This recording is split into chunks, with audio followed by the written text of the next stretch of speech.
Hello, so when I upload this video, it'll be 1 year since I finished university. On the 10th of June 2021, I handed in my final presentation. I had no more work to complete, and then I graduated on the 3rd of September, I want to say.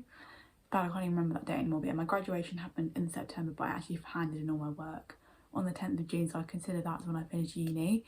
So I wanted to do like a roundup video of what's happened since I graduate or since I finished uni, how my life has changed, any advice I've got for anyone else in the same position who's finishing uni this year, because I know exams are coming up and like dissertations are being handed in. So hopefully you find this video helpful. Please like and subscribe if you like it, and let's get into it.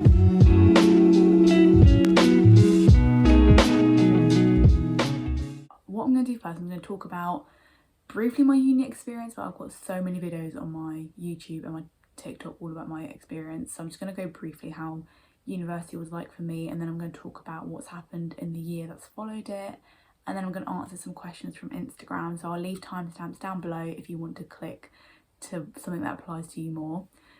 I started university in 2017, so 5 years ago now. God, that makes me feel so old.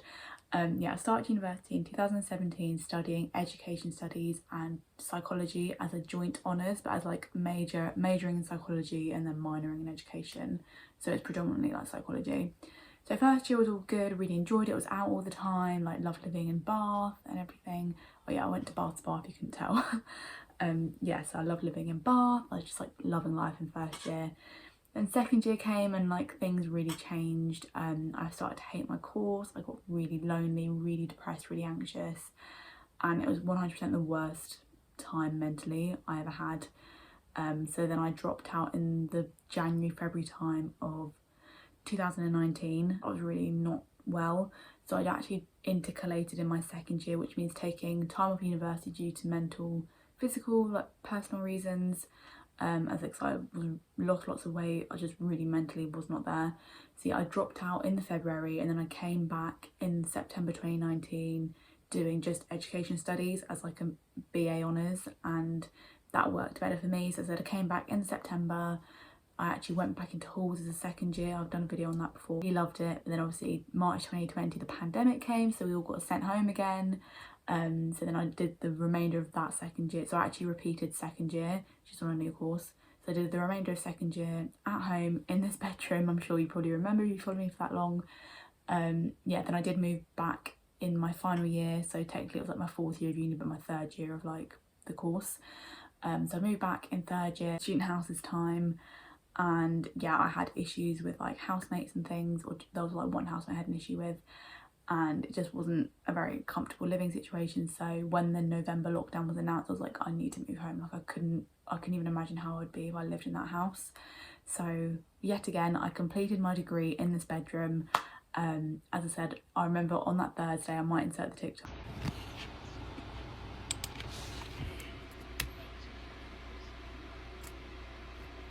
Nice. It was literally a Thursday afternoon. I had my final presentation, and I was like the first group to go.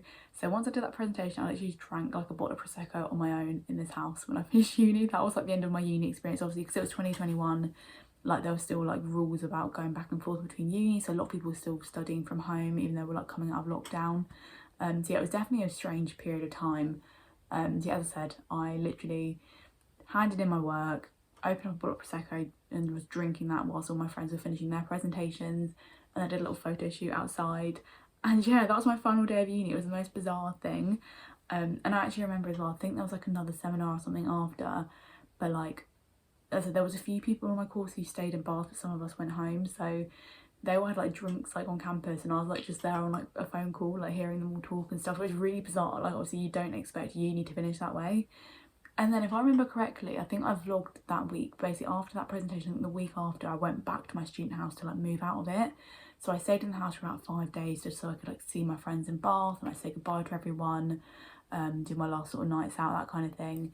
And then yeah, I packed up that student house and yeah, I moved home. It was like nice to finally have all my stuff in like one place, because I said to myself, I was like, I just want to be at home for at least a year, because the past like the 4 years before that, I'd literally was always living out of bags. I felt like, cause like obviously when you're at uni, you have like all these sort of winter stuff at uni, summer stuff here, and you kind of live between two different places, which I did struggle with at times.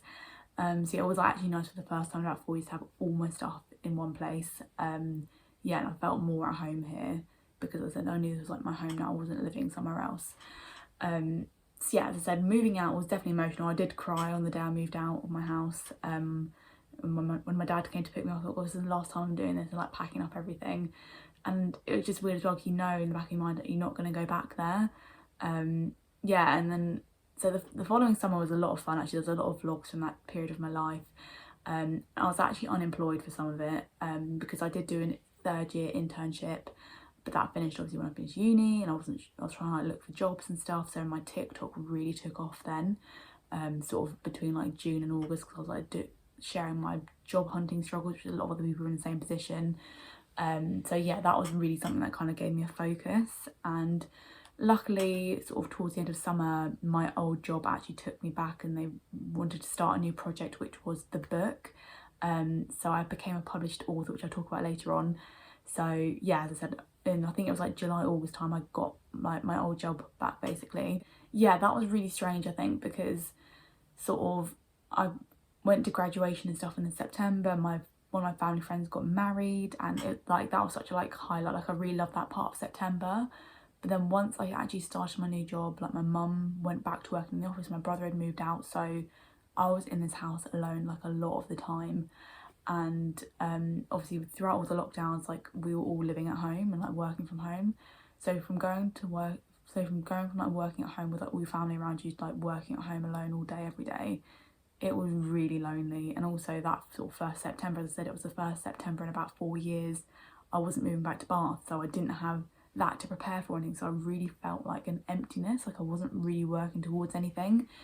And I was like adjusting to a new job role, and I was like at home, and I feel like if you start a new job, if you're in an office, you can ask questions more easily and you've got people to rely on. But when you're working at home alone, yes, you can email people, but it's not the same as working in an office. And I've had a new job since then, which I'll go on to in a minute. First couple of weeks of that new job, I really struggled mentally, and there was one day I actually went to London just on my own, just so I wasn't in the house on my own, because I was really struggling with like loneliness aspect. So yeah, I think if you're someone graduating this year, if you feel really lonely, especially in that September, it is completely normal, honestly. And like the more I spoke to my friends about it, the more they felt the same as well.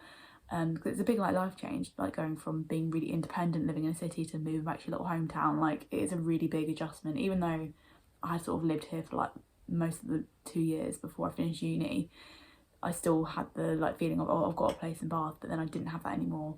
So yeah, it was really weird to adjust to. Once I settled into my new job, I was really enjoying it. As I said, I worked on a book project, so it was a book project with 50 students and graduates who shared their story of overcoming struggles in education, and I got to write in the book as well. So from like September to about March time, that was my job. I was freelance, and I was also still posting a lot on social media, because I just knew, I think social media's always been a really nice outlet for me. I've never really, or it'd be nice if this was my job, but like I don't want it to be a full-time job. I think I'd lose the spark for it. So the fact I was working part-time meant I had time to focus on my hobbies and focus on me. And yeah, but it was also quite nice as well, like all my friends, it was the first time again in about 4 years, all my friends were like back home. So yeah, from sort of September to October, we were all seeing each other quite regularly and stuff. Then one of my friends went to Canada on a ski season, so she left in late October. So there was only a few of us left here again, which was fine. Like I said, we still made the effort to see each other and things. Christmas, I remember December being a really fun month, like going out, celebrating Christmassy things. I think obviously the year before it was lockdown, whereas in 2021, Christmas felt fairly normal for me. So yeah, that was really fun. Like my brother moved to London, so we like visited him in London. And yeah, I have really fond memories of like December. January came around and everything seemed all right. And then I turned 23 in February. My birthday is 7th of February, so again, was really enjoying that period of time. And it's the first sort of birthday I had where I had no exams, no mocks, no assignments, and I was like, oh my god, I can actually book a week off work, and like I've got nothing, I don't have to worry about exams. It was like really bizarre, but it was actually really nice. I think it was one of the first birthdays in like years I've actually properly enjoyed, because obviously the year before that it was lockdown, the year before that I was really stressed out. So yeah, my 23rd birthday I really enjoyed. But after my 23rd birthday in February of this year, I actually got made redundant, which was a huge shock. I can't really talk about the reasons why I got made redundant, but yeah, it's not obviously what you want to hear, that I did really enjoy that job, but I did know deep down I didn't want to work from home all the time. As I said, I found it, like, I'm fine on my own, like, I'm really introverted, so I quite happily spend an evening on my own or whatever, but working from home like 4 or 5 days a week on your own, it does get really boring.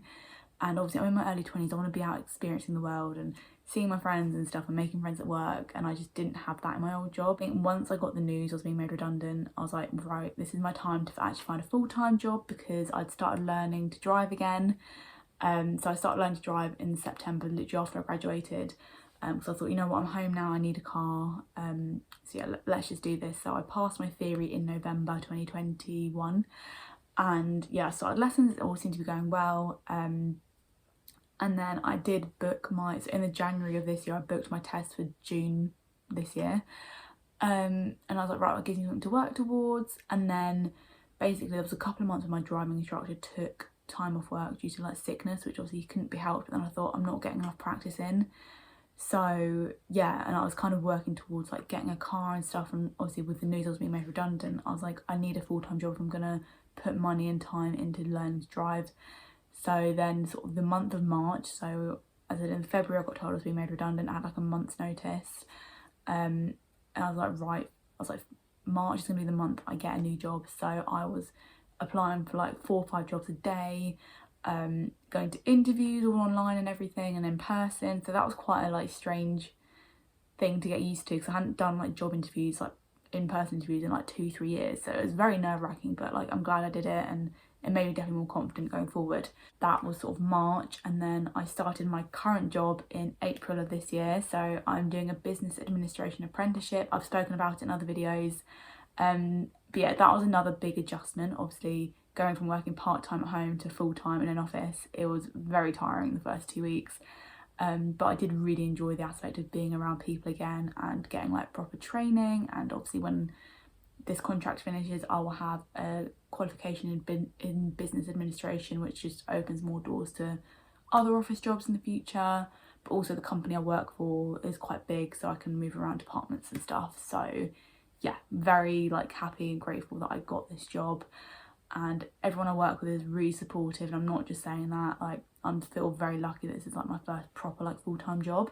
That was April, and then now I'm in May, which has been a very roller coaster month. I feel like I've been very up and down, because at the beginning of May my granddad was taken into hospital with a heart condition, so he had to have heart surgery, and I've never dealt with like a family member being unwell like that before. So obviously I felt really uncertain and everything, and yeah, I really struggled. And then, as I said, I was meant to have a driving test in June, but the anxiety of the driving test really caught up with me, and it really triggered like emotions of when I was back in A-level years, and I was just really worried about exams. And yeah, basically I was coming home from every driving lesson crying, because he would just say things like, you're going to fail a driving test for doing that, and obviously that just ruins your confidence. So yeah, I basically made the decision to stop driving lessons just for the meantime, because I said I could feel myself not being unwell again mentally. I've still got my car, so I'm going to be going out with my mum, but as I said, the pressure of the driving test was just too much. I just thought, I don't want to go into a test knowing I'm not going to pass it. Because as I said, driving tests are like 60 quid as well. I was like, I'd rather just take the money back and then book it when I feel more ready. Obviously I know nowadays you've got to book them like months and months in advance, but as I said, I just know at this point in my life I do not feel ready to take a driving test. Like my general driving is fine, I just really struggle with like parking and like reversing manoeuvres. So hopefully if I go out in my own car a bit more, I know it's my own car, I feel more comfortable, I haven't got a pressure of a test to like learn for. I'll just learn it in my own time. As I said, I only did my theory back in November, so I've still got like a year and a half to do it. So hopefully when I'm feeling a bit more mentally better, I'll be ready to take the test and hopefully pass. That's kind of what's happened in the past year or so. As I said, the past months have definitely been the hardest, and I definitely think that sort of 1st September of not going back to uni was really weird. But overall I have actually quite enjoyed this year. As I said, I've got really good memories of like Christmas time and seeing my friends, and now I've got a full-time salary. I'm not worried about money as much, because basically when I got made redundant, and sort of between getting made redundant and starting a new job, there's like 2 months where I didn't really get paid, so I really struggled with money at that point. But now I've got like a regular salary, things feel a bit better financially. which actually leads me on to questions. So I asked on Instagram any questions about graduate life because I said I was going to film this video, and the first question I got was, how are you managing without having a student loan? I think this is a really interesting question. Obviously this is so different for everyone, but for full reference, when I was at uni I had the biggest like student loans. I come from a single parent household, so obviously I was very lucky, like that loan did cover my rent, but that's basically all it covered. Anything else, like I had to pay for my own money, or I was very lucky that my dad did give me money throughout uni. It wasn't like thousands of pounds, but it was enough that like I could pay for food and like bills and things like that. So yeah, I was obviously very, very fortunate, but I still had to be careful of my money and like budget. And what I didn't really like about the student loan is the fact you got sort of 3 installments in the year, so you really had to like budget it out for sort of each month and be just careful where you were spending money. Whereas at least now, when my money comes in monthly, I just find it easier to budget that way rather than having a big sum and having to sort of spread it over 2-3 months. So now I've got a full-time job, definitely I find it easier to manage my money, and obviously I live at home, so I do pay my mum rent, but I don't pay as many bills as I used to. I do have a car now, but again, like I'm not driving it all the time yet because I haven't passed my test. So yeah, like I said, I'm finding the money side of things not too bad in all honesty. Obviously some months are more expensive than others, but again, I've always been quite careful with money. I think going to uni really helped with that, with like budgeting and things. I think overall I'm finding managing money okay, especially living at home. I think if I was living away from home on my apprenticeship wage I would struggle, but as I said, I live at home, so I'm very fortunate. Another question was, how do you deal with rejection in your personal life? I think this one here is quite close to home, but I don't know if you mean this more in like dating or jobs, but I have written a few points that hopefully will help you, because I think it's something very common, especially leaving uni when you're applying for jobs and stuff. You do get a lot of rejection in those first couple of months, and it's just part of life really. But I'm just going to share with you some of my pointers. So the first one I've written is rejection is redirection. I know it's a really cringy point, but I think it's so important. Like if I think of all the jobs I got rejected from, like I wouldn't be where I am today working in a job I actually generally like if I hadn't got rejected from the other jobs. So just try and think of it that way. And again, I think with dating, just think the same. Like if someone doesn't like you or doesn't think you're like compatible, it's just going to lead you to someone better or someone more suited for you, and it's just part of life. I know it can be so hard and it's really okay to cry about it, but yeah, just think there's something better out there for you or more suited to you. And also another point I've written is like, you've survived without them, or you've survived without that job before, you can keep going. Again, I think it's really easy to get caught up. I think this more applies to like dating, but if you've only been seeing someone for a few months, or even like you're with someone for a couple of years, remember you had a life before them. Like you will be absolutely fine. I know it's hard to go from like talking to someone or seeing someone all the time to like nothing, but just remember there was a period of your life where you didn't know them and you probably had really good times as well. So I'm sure you'll be okay. What else have I written? Another one more for dating, or definitely for dating, is what I've learned in my 20s is there's such a difference between being attracted to someone compared to being compatible with someone. And what I mean by that is, obviously you could meet someone who is like the dreamiest guy to look at, ticks every box that you want, but you could just meet them and not get on with them. Or you can meet someone who like you have so much in common with, but your lives are just completely different, so it'd be really hard to have a relationship. And as I said, it's something I've really learned dating in my 20s. Like everyone is on such different paths, and that makes it hard to be in relationships, and that's okay. And yeah, as I said, it's hard to be rejected like for those reasons, but it's just something that we all go through. And yeah, sort of how to sort of heal from that, I've written down keep busy and keep talking. So just surround yourself with really good friends and people you like talking to. Maybe go to therapy if you want to. I'm actually back in therapy today. As I said, the past month has been really hard for me, so I've made this decision to go back to therapy.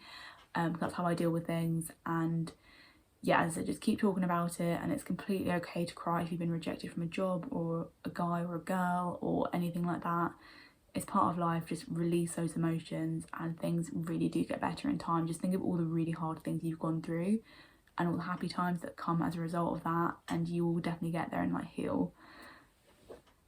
Also, again, something I've thought about recently is when something doesn't work out, there could be reasons on both sides why it didn't work out. Obviously the person rejecting you or the job rejecting you may have their reasons why they didn't think you were a right fit, but maybe think to yourself, was like, what could I have done better maybe going forward? Like, did I make enough time for them? Was I a good communicator? Was I loyal? Like, just think of things like that. I think when something doesn't go quite right, it always gives you a really good opportunity to like reflect on things. But yeah, I hope you're okay if you've asked that question about rejection, because as I said, we all go through it. It's part of life, unfortunately, but you can definitely get through it and find something better for you. Another question I got is friendship breakups. How do you deal with that? Again, I think hitting your 20s, that's something that a lot of people go through. Just, I think you go through so many transitions in your 20s, like teens to 20s, like going from school to college or sixth form, or going from sixth form to uni to jobs. Like, your lives change, and that makes keeping friendships and relationships hard. And I have had like friendships break down, but like not really over any particular big bad reason, just like our lives have changed, we've moved to different places, or we don't have the same sort of schedules, which makes things harder. And yeah, I just think you've just got to treat people with respect, maybe check in on them. If you feel like a friendship's breaking down, you don't really know why, you're more than your right to ask, like, is everything okay? Like, is there a reason why you're not talking to me anymore? Like, just ask people how they're feeling, and then you might get a response, and maybe that person feels the same and they don't know how to address it, so maybe just talk about it. But if your friend isn't really talking about it with you, then there's probably not the right friendship for you either. Just remember the good times you had with them, and sort of take any learnings from that friendship to your next friendship. As I said, I've started a new job recently and met some really nice people, a lot older than me, but I think you can learn a lot from older people. So yeah, as I said, you are so young. I know the person asking this was like a bit younger than me. So yeah, if your friendships are breaking down, please don't worry. You've got a whole life ahead of you to meet new people and new jobs, or when you go travelling, or like through other friends. So yeah, as I said, friendship breakups are hard. It can also sometimes be harder than like relationship breakups, but I'm sure you'll be okay. And yeah, just again, keep talking, keep busy, and you'll meet new people and find good friends. So the last question I got was, what is the most important thing you've learnt since... Actually, I got two questions very similar. So the first question was, what is the most important thing you've learnt since graduating? And you know what, this is very like vague, but I think I've definitely learnt that life is really uncertain, so sort of make the most of the good times. As I said, the past month my grandparents haven't been well, so I really just like remembered all the nice times I had with my granddad. Like I said, I went to Ireland a few years ago with him, so I was really like holding on to those memories, and sort of everything my grandparents have done for me in my life. Like, it really made me appreciative of that. Now they haven't been unwell, they're on the mend now, but as I said, just holding on to those good times is really important, especially when times are rough. But I think as well, going through the tough times, you realise you're so strong, and everything happens for a reason. Very cliche, but I do generally believe that. What's the best piece of advice you've ever received? And the answer to this question is, you are in control of your own life. I really vividly remember my mum saying this to me when I had just dropped out of uni. I didn't know what I wanted to do, and I just felt everything was really out of control. My mum said to me, she's like, look, you're over the age of 18, you are in control of your own life and your own happiness. Like, you can do whatever you want, no one can tell you otherwise. And as that really stuck with me. Obviously there's exceptional circumstances to that, and like if you're under 18 that doesn't always apply, but definitely once you reach your 20s you are in control of your own life. So yeah, if something really doesn't feel right, change it, seek help, and yeah, things will get better. And don't just do something because everyone else is doing it. Like, if you don't want to go to uni, don't go to uni. If you don't want to get a full-time job straight away, don't do that. So I was really grateful that I worked like part-time for a little bit after uni, because I found the final year of uni really draining. Like, I was working like 6 days a week in my last year of uni, because I had obviously the internship and just my course to do. So yeah, once I had a break and was working like 3 or 4 days a week, it gave me something to focus on, but not as stressful as uni. So yeah, I was really grateful that I took like maybe 6-7 months just to work part-time, and then I went into a full-time job. I think I would have really burnt out if I went straight into full-time work. So yeah, as I said, like, don't put pressure on yourself to like do anything after uni. It's completely okay to have a little break, go on holidays, enjoy yourself, because it'll be your last like university summer as well. Like, I'm kind of a bit sad I'm working full-time this summer. I have taken like booked annual leave, but yeah, it won't be obviously the same as like a whole uni summer. But yeah, I'm gonna finish this video here because it's been very long and rambly. I hope you found it helpful. Good luck if you are finishing university, finishing exams, waiting on grades. I'm sure you've smashed it, and be so proud of yourself that you finished a degree like during pandemic times. Like, we're like the last cohort to do that, hopefully.